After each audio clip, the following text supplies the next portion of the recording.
नमस्कार, मी डॉक्टर श्रीकांत मेश्राम, मानसोपचार, यवतमाळ।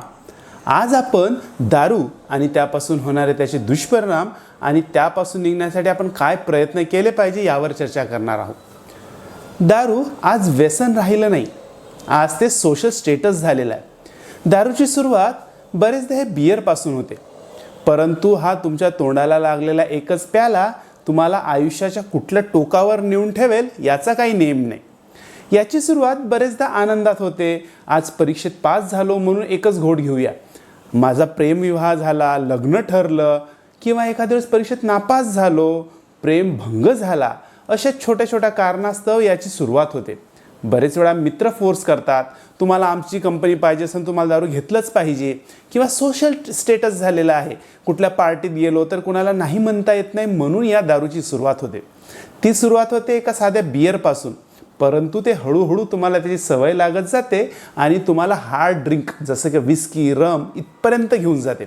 बरेचदा हे तर टोकाला जाऊन देशी किंवा हातभट्टीपर्यंतही याची मजल पोचते।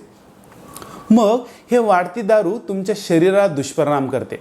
तुमचं लिव्हर, किडनी सोबतच शरीरात विविध मेटाबॉलिक सिंड्रोम्स होतात, ज्याच्यामुळे तुमचं लिव्हर खराब व्हायला लागते, शुगर, कोलेस्ट्रॉल यासारख्या व्याधी वाढत जातात।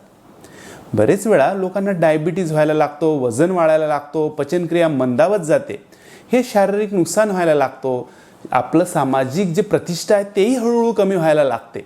लोक आपल्यासोबत प्रेमानं बोलणं हळूहळू टाळायला लागतात, लोक आपल्यापासून दूर व्हायला लागतात, परिवारातलेही लोक आपल्यासोबत प्रेमाने आपुलकीने वागत नाही। सोबतच आपलं आर्थिक नुकसान व्हायला लागतं।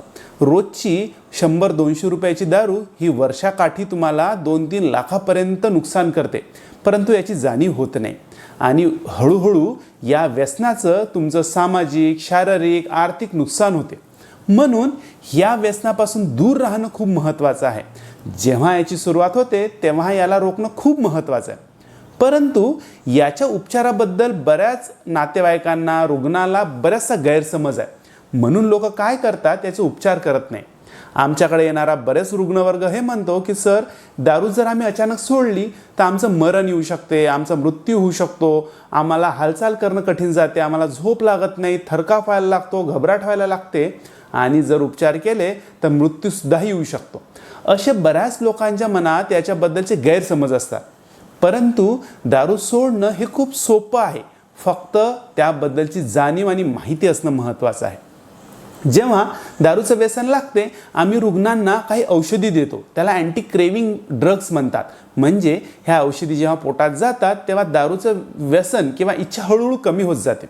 परंतु दारू जर पिली नाही तर काही लोकांना विड्रॉवल लक्षणं येतात, काही लोकांचे थरकाप होतात, झोप लागत नाही, घाम सुटतो, भूक लागत नाही, दारूची इच्छा वारंवार होत जाते।